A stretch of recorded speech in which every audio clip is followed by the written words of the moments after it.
Andrei, let's start with Putin's visit to North Korea and right after that to Vietnam.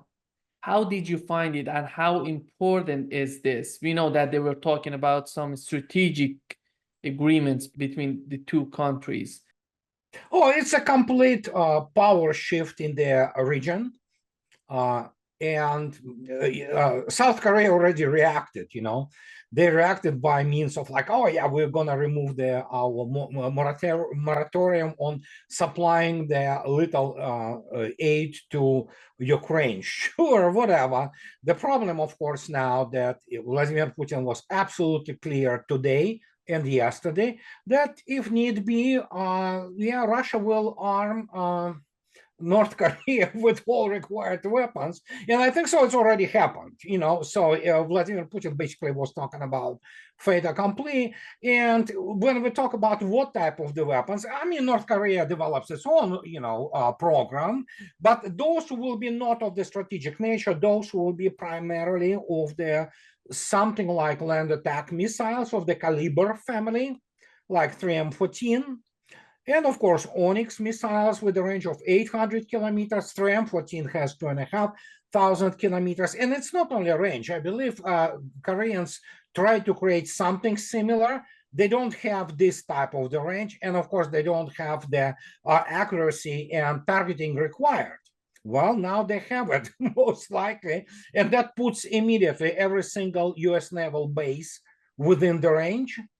In the area, it definitely makes war, God forbids, if something will be decided to be launched by the United States, Gulf of Tonkin, all kinds of things, because that's how they think in Pentagon and in Washington due to military illiteracy. But the point is that South Korea, and especially those 83 bases and which United States has, up to 83 bases, including some large ones, and it keeps there 28,000 people. God forbids the war starts. Conventionally, North Korea will be able to actually strike with high precision, not just Seoul. They have artillery and long-range artillery already kind of, have Seoul in the crosshair, but every single US base will get it, and as you might expect, it's not going to look good. So, well, that's the massive geopolitical shift. And that also probably China is really kind of rubbing its hands, joyfully too. So that's what it is. Vietnam is a traditional ally of, it was in Soviet times. Obviously, they still warmly remember Russians. Many Vietnamese speak Russian. And obviously, they remember the help Soviet Union provided during the Vietnam War. So it's it's just probably getting relations back on track, which were actually the allied relations. And one of the things which I think it was on agenda, I'm pretty sure it was, but we will need to see the readouts. And of course, some things will be pretty much secret, classified. But I think so Russians definitely had the revitalization of the Kamran naval base, which was during the Cold War major naval base for the actually the Soviet Navy, Pacific Fleet. So that obviously adds to the weight which Russia begins to project in the area, and it actually adds to the stability. Yeah. When it comes to the North Korea, we know that for a long time they have been under tremendous sanctions. They are right now, it seems that Russia is supporting them militarily, and what's much important for them would be an economic relief for them. How do you see this? Do you think that these countries like North Korea, we have the same situation in Cuba as well? We had the confrontation of the United States and Russia in Cuba, and right now in North Korea, these two countries have been destroyed by this regime of sanctions for many years. That's why I think these new changes that are happening in the world is so much important for the development of these countries. You are exactly right. And it will come to long-suffering people of North Korea, especially in 90s and early 2000s. Great relief, because you have this, well, it's huge Russian economy, and suddenly Russia goes out, breaks those shackles of this pretense. So that means Russia just simply, in last 2 days, broke the shackles of the American economic sanctions and Western economic sanctions. And now, yeah, there will be a lot of positive development in North Korea economy-wise, and that will certainly improve their standard of living. And I think so, considering where they were, it's going to improve it dramatically, actually. So, and as for Cuba, I don't know. I mean, you see, Korea is very close. It's obviously Russia's, neighbor. So, in this respect, it's much easier to conduct all kinds of trade and economic development in Korea, which I'm pretty sure Russia will get access to. And Korea has some very substantial resources, mineral resources, and things of this nature. Cuba is different, of course. It's not because of their, being near to the United States, but because also you have to consider the what is called in Russian transport shoulder, and there's not much you can get, in terms of Cuba, in terms of valuables, so to speak, to go and develop there, because obviously it has some oil, I believe, obviously, and primarily the Soviet Union was keeping this artificial imports from Cuba during the Cold War, which have been rum, cigars, things of this nature. You can easily buy in Soviet times just any, go to any newspaper stand. They would sell you, Cuban cigars, which of course are extremely valuable in the United States. But what else? I don't know, but there will be something, I think. But obviously for North Korea, it's a huge deal. And yeah, we cannot even overstate how important it will be for economic development of the North Korea. That means better jobs, better technologies, better standard of living. Andrei, when it comes to the Soviet Union, many people are trying to demonize everything that was belonging to Soviet Union. I think that's a huge mistake if we do that, because we know that they were helping many people, specifically in Africa, Vietnamese. They just helping them just to get out of those difficulties that they had in those days. And right now it seems that Russia today understands the role of Soviet Union in those days and tries to do what was right in those days that Soviets were doing the way they were doing. If Leonid Ilyich Brezhnev would have been alive today, and he would have listened to Vladimir Putin or Sergei Lavrov, he would say, hey, there should be communists, because they talk about anti-colonial, movements, helping developing countries and things of this nature. Yes, it's basically going back to historically where Russia was. Russia was also a funny empire, in many respects. But the point is that, yeah, the Soviet Union did it, and Russia comes into Africa, let's say, and everywhere, and say, hey, you know what? Let's trade and let's do this. We get to develop these resources. You get this good cut. Plus, we build you, some hydroelectric dam, nuclear power station. We provide you education. And again, Russia still has РУДН, which is called Российский университет дружбы народов, which is Russian University of the Friendship of People, which was famous, Patrice Lumumba Institute during the Soviet times, which prepared truckload of the specialists for countries such in Africa and elsewhere. Well, guess what? In my Naval Academy, we had the elements of the basically naval cadet groups from Vietnam.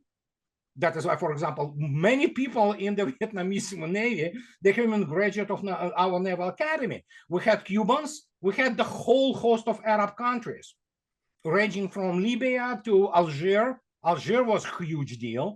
So yeah, you look at this, it's just, and suddenly it's back to what it was, the historic track. And Russian, so to speak, expansion is dramatically different from the expansion of the Western countries. As one of the leaders of Africa a couple of years ago during the All African Congress in St. Petersburg, I believe it was 2022, he came out, you can find it, it's on YouTube, and he said, you know what, Russians were the first people who came to us and they treated us as equal. There you go. It doesn't take much, sometimes to convince people that, yeah, you mean the good business for them and for yourself. And people appreciate this. I think these days, these months, these years, recent years are so important for the mindset of the Russian, for the mindset of the Putin administration, and for him particularly, because he learned after many years of trying to get closer to the West, trying to work with them, trying to negotiate with them, he said, that's enough, that's not working anymore. Yeah, absolutely. And well, departure from the West already started in 2014 because everybody understood they were trying to accomplish something which would have been incomprehensible even 10 years before that. Okay. So once it started, the problem was not with Putin actually making his kind of statement and recognizing the new reality, or for that matter, it was the recognition of the new reality even by Russian ruling class, political and economic class. There are still some strata of the imbeciles, who stole a lot of from Russian people who still kind of just look at the West in admiration. But if you go today to Russia, you would, I've been last year, I'm coming this year too. It's last year when we have been to Russia, even in Moscow, I never saw anything like even during the Cold War. It's not just like, well, we don't like the threats and things like that. It's a contempt of the general population towards both West as general and to many Westerners who are bearers of this ideology, globalists, Atlanticists, NATO and things like that. It's contempt. It's unprecedented. It never happened in Russian history. If you start reading War and Peace by Leo Tolstoy, first dozens of pages are all in French. This was the Russian society, high-end society in 1805. They spoke in French. They barely could speak Russian. So, and then of course, everything changes. And this, what happened here is on a much larger scale. And the question now that Russia made a historic millennium-long decision. It's over. And Russia's fates are in Eurasia, essentially, and all over the world, and especially when you begin to look at how what is called Global South views Russia. There you go. Yeah.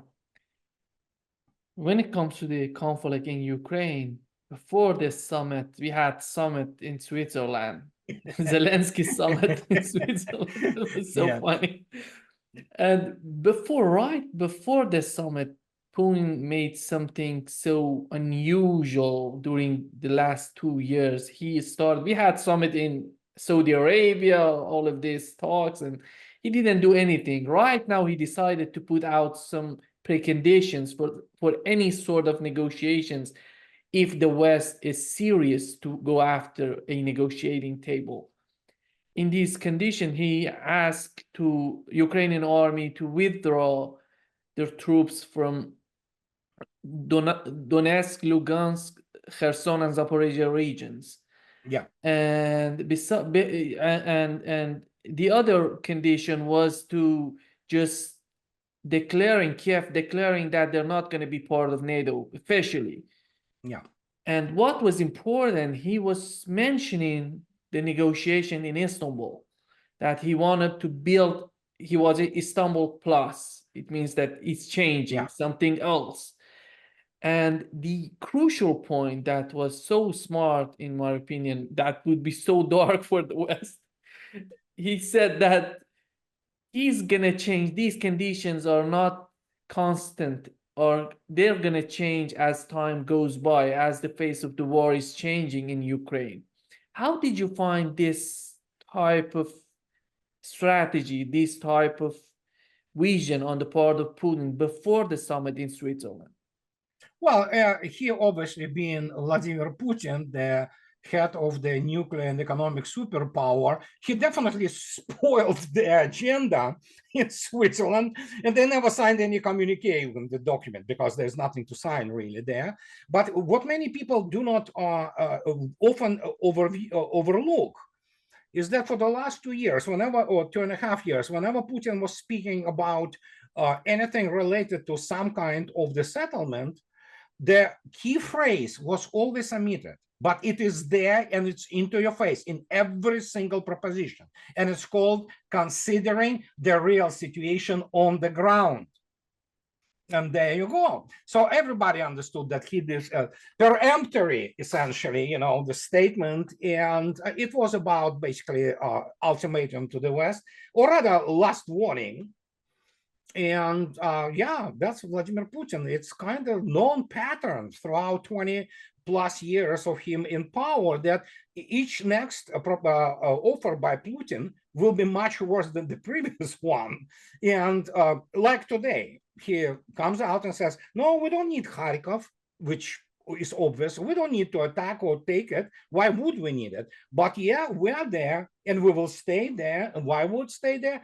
To annihilate whatever the NATO will be throwing at, using the diminishing cannon fodder of Ukraine, armed forces of Ukraine, or whatever it is now. And so, yeah, the next, if they don't understand what is happening, then Russians will be talking already from the Nikolaev region and saying, you know what, let's talk to on very different conditions. And there you go. That's what is happening.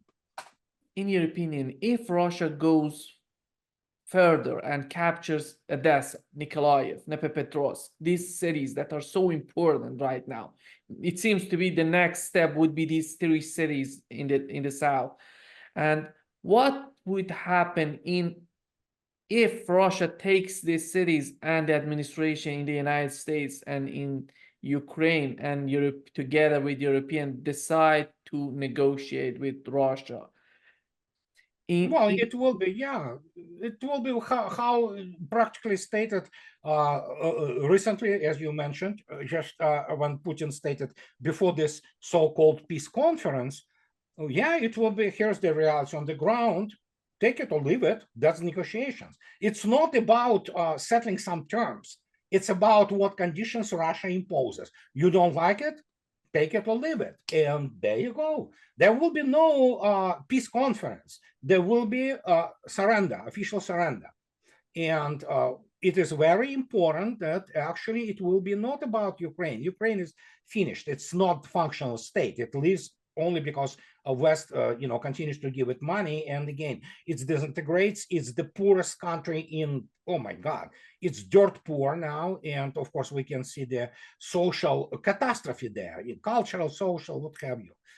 So in this case, yeah, what are you going to do? What? They don't have any means. They don't have any force. They want to counter it. So, and yeah, what are the options? They don't have any options. They have only option to, for example, if they decide to do it like next week, they call Kremlin and say, hey, let's negotiate and this and that. And Putin says, yeah, you know the conditions. There's no negotiation. These are realities. Remove whatever's left of your forces, which they are NATO forces. They are run from Ramstein and from Pentagon. And so, yeah, what do you expect? If not, then it will continue, So Russia has all means and resources to do this for years. We know that none of the BRICS countries supported this final declaration. That's a huge sign on the part of BRICS that they're not supporting these type of summits. Well, it's simple. BRICS is, it's not even the rudimentary anymore. It is emerging alternative to the United Nations. So, and it's obvious. It's the completely new economic, cultural, and security configuration globally, not just, regional way. So BRICS is not a regional organization, it's global. And now when you have Indonesia, you have Thailand, you have, Arab countries, joining in. Now Saudi is dropping dollar in their trade, with oil and things of this nature. It's a tectonic historic shift. There is nothing which equates it in terms of how the basically new world order is emerging. And so in this case, yeah, why would you support something which everybody saw what United States is militarily? So yeah, the record, is the, Cuba Gooding Jr. in the, whatever the name of the movie says, show me the money. You want to have claims to something, show your war records. And we know America's war records. One lost war after another for all this, fluffy talk about how great they are. And, it's very simple. But then suddenly you have the situation that even the fact that I have to admit, I was absolutely surprised in a good sense, essentially. Not that I like the guys, I don't like them at all. It's not my people, but Taliban was in the in the St. Petersburg International Forum. It was amazing. They came there, and Lavrov already stated, Ryabkov already stated. So it's essentially everybody knows that Russia will recognize them, because obviously nobody wants Afghan people, to suffer or to go hungry and everything. So, and Russia was already, providing a very large quantities of humanitarian aid. And suddenly you have Taliban coming to talk economy. And can you imagine, Afghanistan actually is a gold mine of minerals and resources and things like that. Taliban understands that. And they also understand you do not want United States or any Western country inside the country, in their own country. So who gives, as Russians will be talking to Taliban on equal basis. Again, they will not come to say, pointing them, out somewhere. Of course, there are huge cultural differences. There's the issue of the treatment of women. There's the issue of the bachabazi, horrendous culture and things of this nature. Russians make it known. They tell Taliban, we don't like it, but here's the deal. Here's what we're doing. We don't want you guys to suffer and the country going to hell, yet again. So in this case, if this is the force which can control the country and bring it to some sense of order, which evidently is kind of happening, then so be it, and people see it. And when they look at this, it's like, yeah, we want BRICS, so of course they want. Yeah. One of the things that in this summit happened was the president of Finland talking about, complaining that Russia invaded his country during the Second World War and captured 10% of its territory. And he didn't mention that they were helping Nazis, that they were supporting Nazis in that war. And right after the war, Russia returned that territory to Finland. And when you look at the level of talking in this summit, it's unbelievable, Andrei. You see that even if he knew that they were helping Nazis, that's why Russia invaded his country, why he would say that, in your opinion, in this summit? Well, because first, most of them don't know history, for example, at all. Then you have the people who have all kind of bloodlines to people who, have been indeed, like Mr. Habeck, economy minister of Germany. His roots are, his relatives have been devoted Nazis. And fact is, his grandfather, I believe he was, not grandfather, I believe, not their uncle, but grandfather. He was a close friend of Goebbels. So yeah, what do you expect? They all come out, they give these interviews that, oh, but yeah, we reassess this and that. And, no, you didn't. So they lied. That's what they did. The Cold War was about rewriting the World War II. They continue to do it today. And so United States officially is supporting now Azov Nazi battalion, not battalions, brigade actually, and it's actually more than brigade. It's the whole structure, even with its own intelligence services and things like that. They support Nazis. Yeah, what do you expect? So there you go. And whatever they talk, West is done. West is done. It's over. And one of the reasons for that is not only they are being Islamized, and they do provide continuously the replacement of the population. This replacement, especially, it breeds what discontent. As the result, you get back those radical ideas, which including the National Socialism or fascism. So it's inevitable. And especially because now when you look at Europeans, what's left of Europe, European men have been completely emasculated. They're nobodies. They're correctly called cocks, basically. They will applaud if somebody rapes their daughter or, wife. This is the level of the Europeans today. And now they talk about Finland. Yeah, they supported Nazis. They fought for Nazis. Yeah, what can I say? And they don't like this history. Well, too bad. It's in records. It's a whole other story. But yeah, they will be admired, especially in Washington.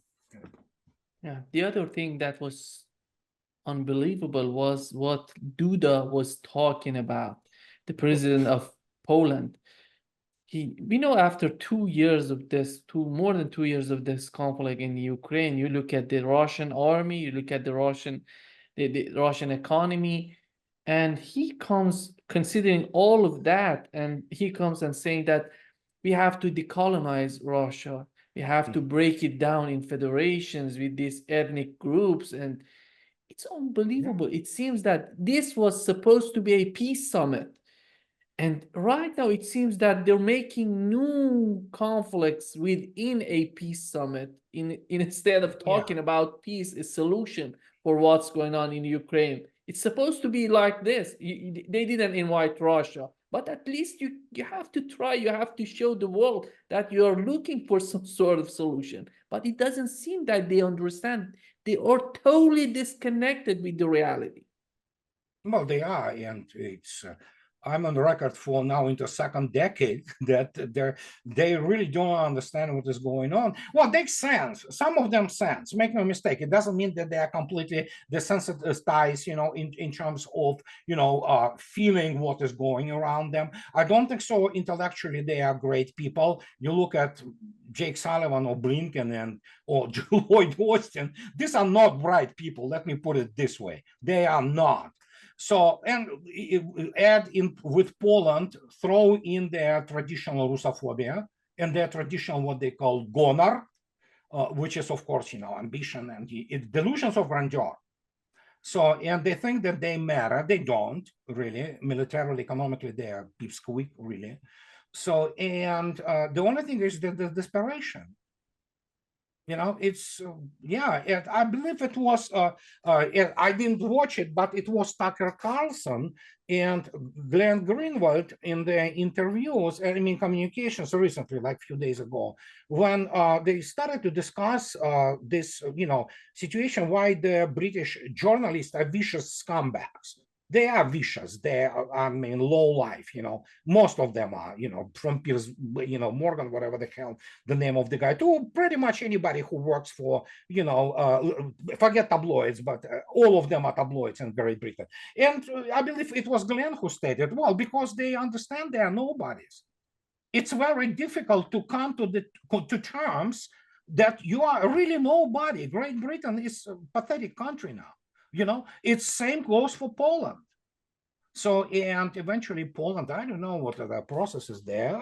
They will be also, they will get all those European values, imposed on them, and where it all leads. So basically the white Christian folks stopping from procreation, so there you go. And that explains it. And Poles are like that. They thought about, their idea about this empire, as they call it, from Morze to Morze, which means from sea to sea, from Baltic Sea to, Black Sea and things of this nature. But these were Russians who stopped, from having this, defeating them. But then again, Finns do not even understand they would be still working their turnips fields for Swedes, if not for Russia, who essentially gave Finland their statehood. So yeah, let them do whatever they do. They talk a lot. So yeah, sure, let them talk. How do you see the situation with F-16s right now? They're talking about sending F-16s. Then they changed their mind. Right now, they're talking about F-16s again. Do you think that at the end of the day, they would send F-16s to Ukraine? It seems to me that it is not possible to put them inside Ukraine because Russia gonna hit them, and they have to keep them in Romania, in Poland. That would be hugely problematic for the conflict. Yeah. Well, I believe it was one of those Ukrainian so-called leaders, Podolyak, whatever the hell they have. I don't even pay attention to them anymore. Yeah. So he came up like yesterday or say, oh, yeah, we're going to store those F-16s on the territory of Ukraine. Sure. So much good will they do, huh? I guess. So, yeah, it doesn't matter. And as already stated, it's if it comes down and Russia has all capabilities to identify, pretty much even the aircraft when it is on the runway in Netherlands. Forget about Poland or Romania, because Russians have this really little, well, it's not little actually, it's huge over the horizon radar, which sees everything on the ground, not only in the air, but on the ground, up to 3,000 kilometers range. So it will be known who flies where and how. So if Romania and Poland want to get it, they will get it. So Russia has plenty of the standoff weapons, and Russians already, they know that there will be no Article 5. Well, probably Article 5 will be invoked, but it will get nowhere. But nobody wants to fight Russia in reality. Andrei, Norwegian Prime Minister is talking about Norway, Sweden, and Finland have agreed to create a military transport corridor through the northern parts of their territory to ensure the rapid transfer of troops and equipment. Do you understand why they're talking about this right now? What's the reason behind this? Why they do need such a thing? Purely for internal consumption, to show the brainwashed, primarily European population, that something is being done about this Russian threat, or and project that they're strong and unified to the outside world. Nobody buys this anymore, this BS, which they project. So, and militarily, as I already stated, they are militarily pipsqueaks. Those Scandinavian countries, they can create whatever the corridor they want. Again, this is not 1965, okay? Every movement, Russia has enough intelligence assets to know pretty much who, how, and moves where, So it's, yeah, let them create this corridor if they want to, sure. How many troops can they move through this corridor? About if they will be able to get the whole international, Sweden, Norway, Finland brigade, good luck with this, So when they will face the Leningrad, reconstituted Leningrad military district, I don't think so they're going to like it at all, So in this case, it's all primarily PR to show that, they demonstrate that we're doing something. We have military forces and all things of this nature. Sure, let them. Yeah. Do you think that we can see the conflict right now at this stage, at this particular moment in two ways? One of them would be this preconditions on the part of Putin, this peace summit that we saw that they're rejecting in the West, that they're not willing to negotiate. And on the other hand, we see that they're not sending F-16s. They're so cautious, it seems to me, to send these weapons. Do you see they're looking for some sort of escalations, or they're trying to just continue this war for the sake of 2024 presidential election in the United States? just Yeah. they don't care what's happening right now to Ukrainians. No, no, absolutely not. Don't forget, we Slavs from Washington elite are subhumans. You have to understand that. So if you go to Pentagon or any town, whatever you State Department, we are subhumans. So, and they treated us like this always. So this is the level of the culture of the American elite. They are the only thing they have this, So in this particular case, they don't care how many Ukrainians will be killed. The only thing they will understand them when they will be charged with the war crimes and crimes against humanity as Nazi war criminals have been done, and that's coming. And there will be names of big names in American politicum. So as per F-16, no, it's not. You see, they don't want to see those F-16s being shut down because they will be flown by the NATO pilots.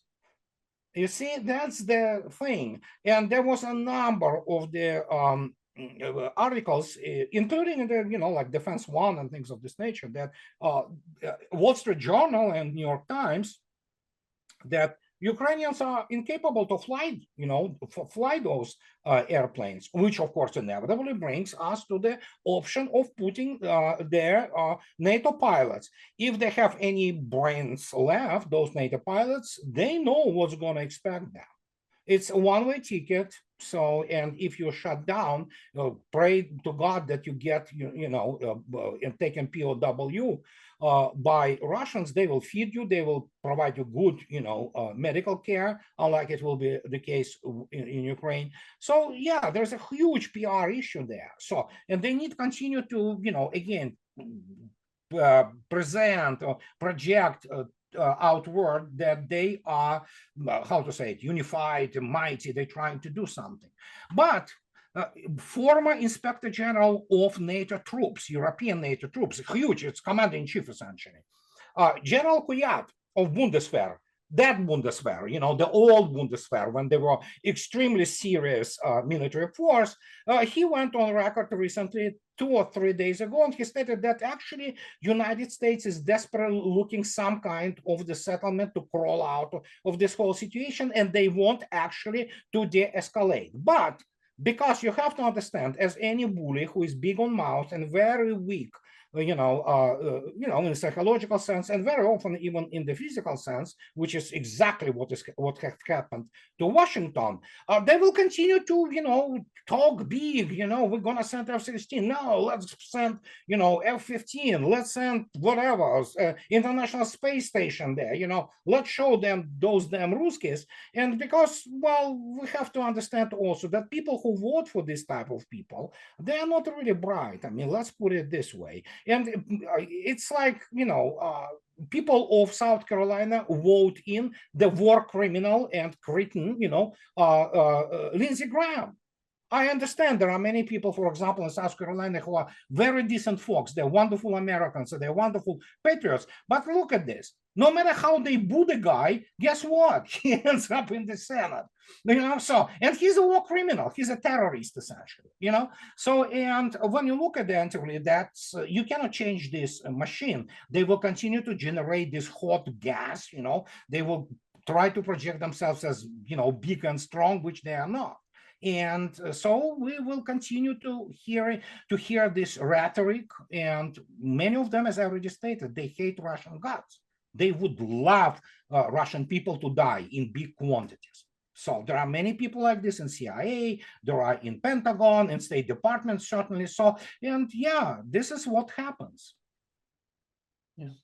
The Serbian president in an interview, he has predicted that we're gonna have a world war in 3 to 4 months. Do you think what's the reason behind this prediction? Does he know anything? Does he know something that we are not aware of? No, he doesn't know anything. Vucic, yeah, he's political animal. Look at the Serbian government. Serbia is done. Russians are done with Serbia because they basically continue to elect their, people who, let's put it this way, not friendly to Russia, to put it mildly. So, yeah, let them. No, Vucic knows absolutely nothing. He's nobody, and he is, well, sadly, I have to admit that Serbs probably will be upset, but he's the head of the very insignificant country, which really now made itself completely dependent on the West, and it is what it is. What can you say? So no, he is BSing people, so it's complete crap. John Kirby, in his last talk with the press, he said that Ukraine has to win the war with Russia to join NATO. He's just sending a signal to Ukrainian government that they're not going to be at the end of the day part of NATO, because they know that they cannot win the conflict, they cannot win the war. Or they're trying to convince them to fight even harder, in your opinion? Well, they want them to fight even harder. That means what? Killing even more people on the Ukrainian side.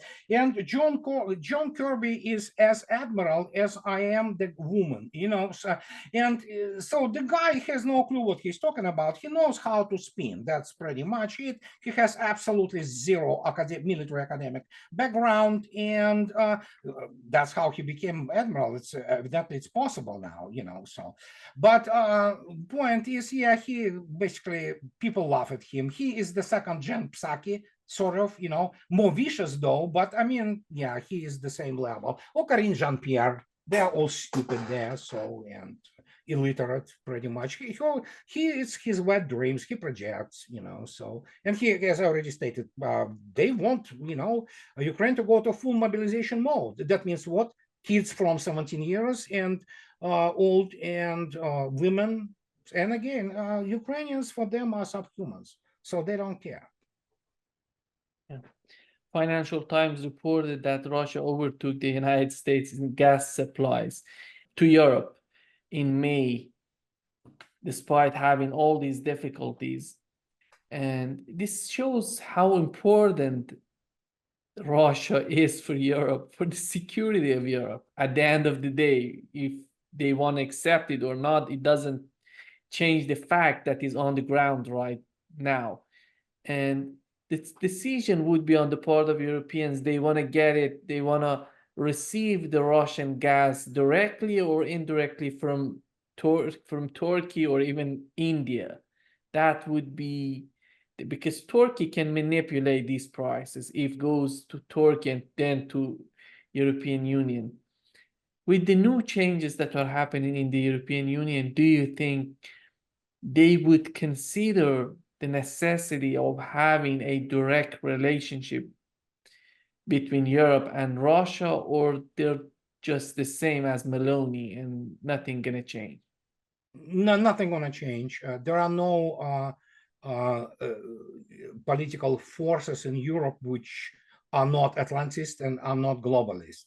So they will continue to, United States will tell them to jump, they will ask how high.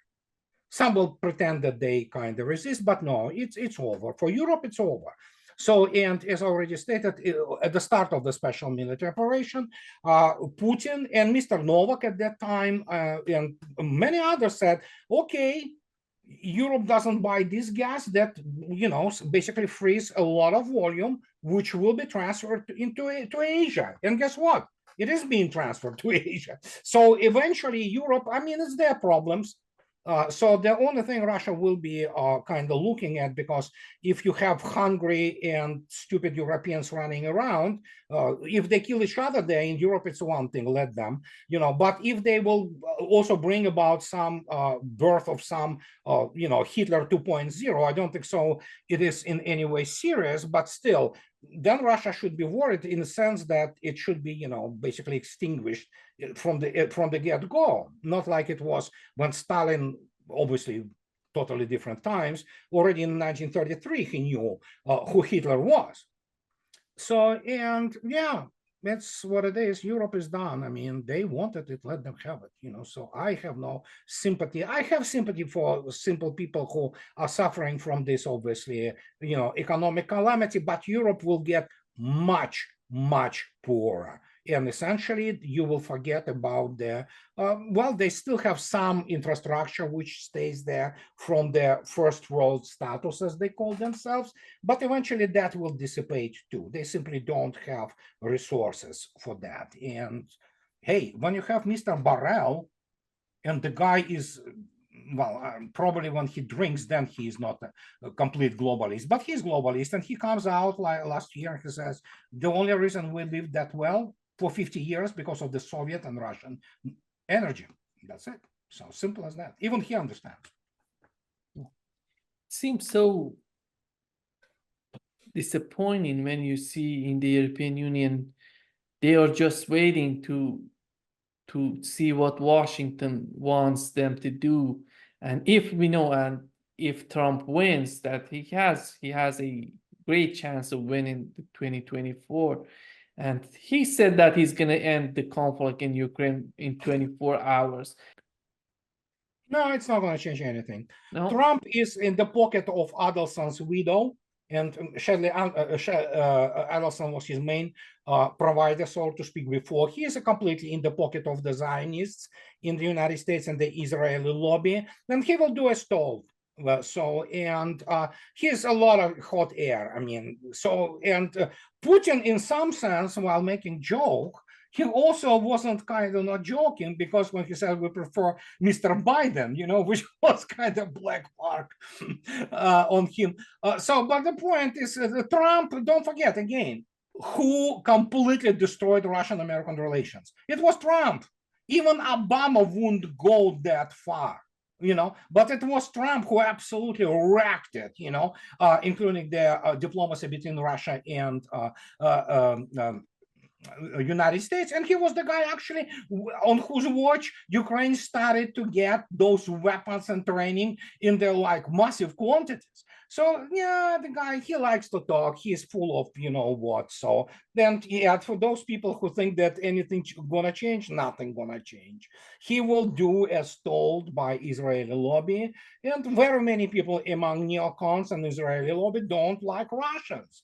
They just hate Russian guys, you know. So yeah, there's not going to be any change. yeah. We know that recently United States has offered Saudi Arabia with a defense treaty. And right now we've learned that the crown prince of Saudi Arabia, he was attacking Netanyahu for what he's doing, for what Netanyahu is doing in Gaza. This is the first time he's attacking, that he's saying that we have to hold Netanyahu accountable for what he's doing right now. It doesn't seem that the United States strategy is working with the Saudi Arabia. It seems that Saudi Arabia, they're just making their mind, that they're just understanding what's going on between BRICS and G7, between United States on one side and Russia and China on the other side.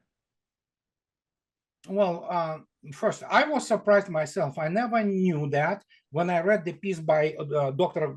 Khadra Kumar, who, you know, Indian diplomat, when he described Khashoggi, this journalist who was murdered, he was murdered, not assassinated, by Saudis, that he was actually CIA asset.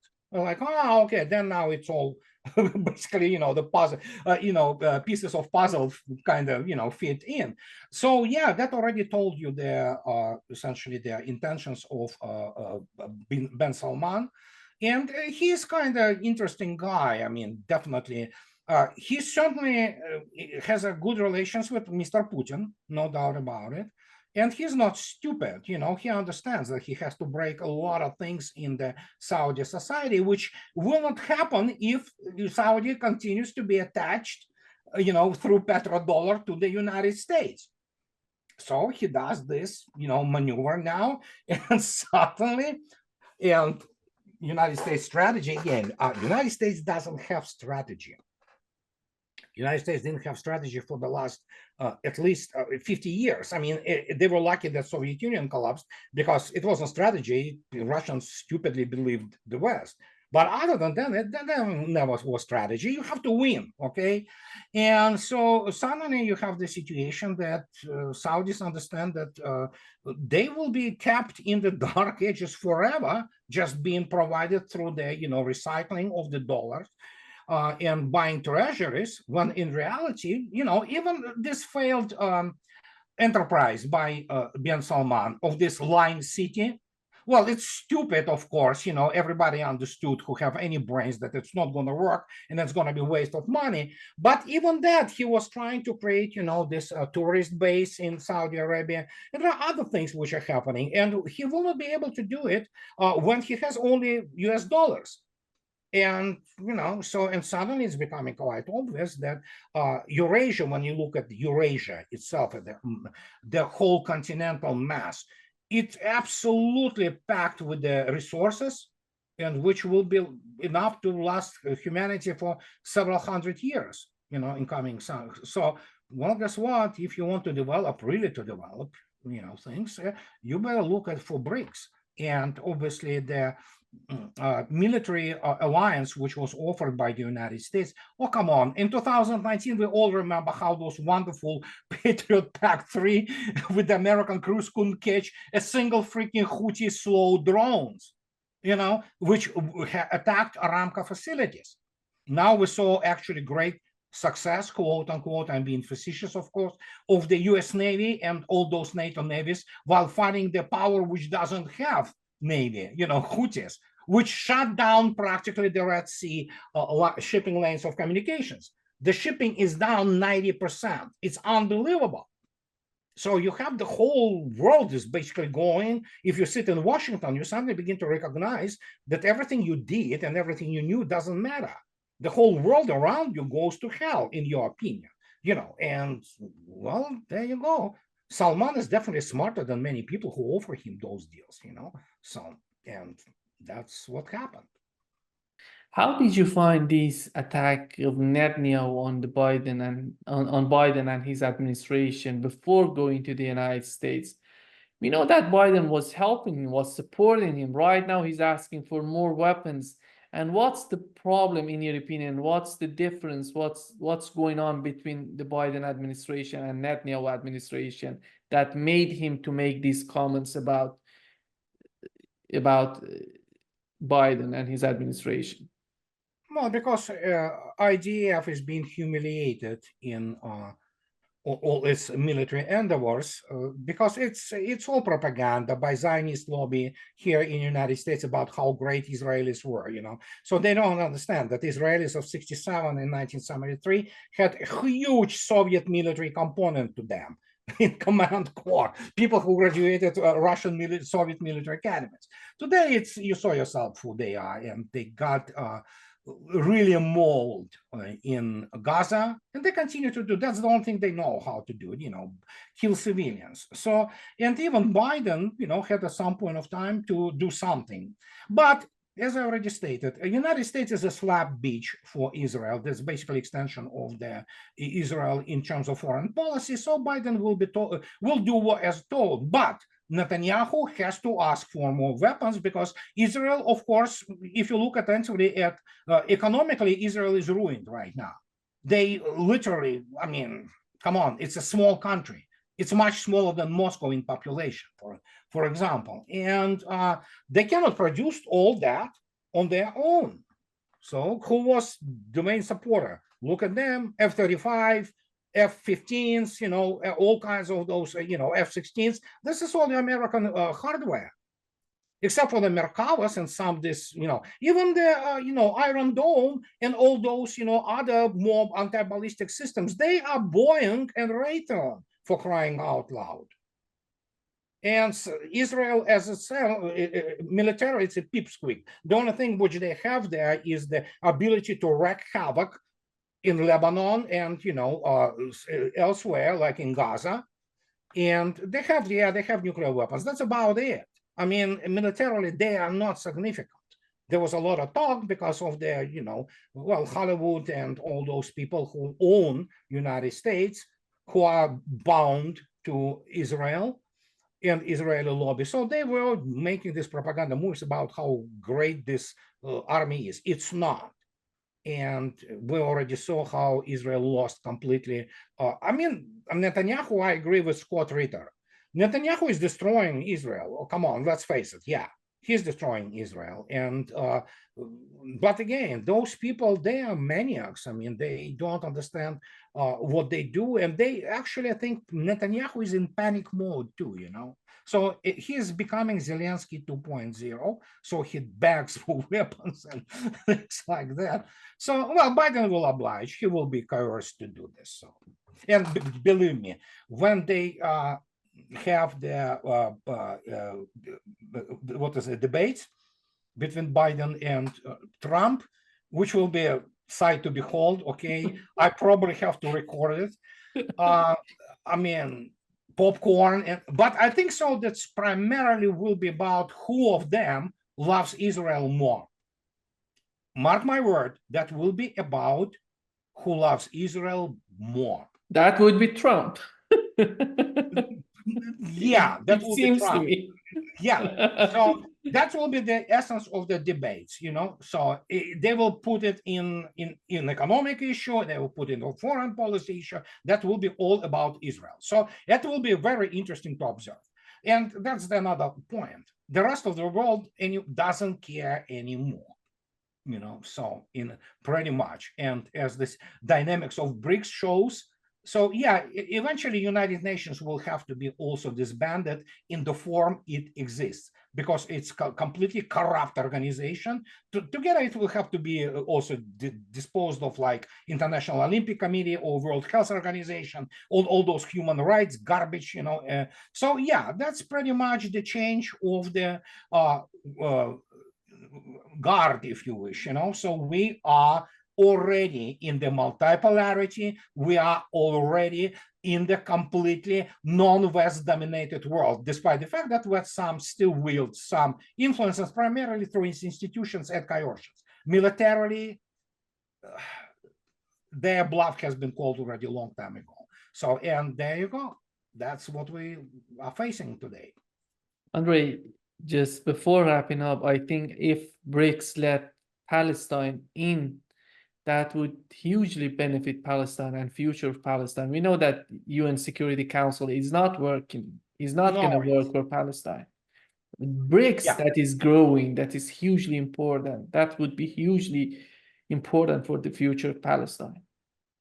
Don't forget, Russian Federation recognizes Palestine.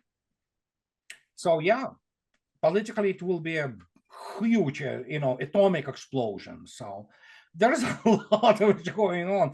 I am not sometimes able to even, you know, keep up with this, because it's absolutely insane. I never encountered anything like this in my life.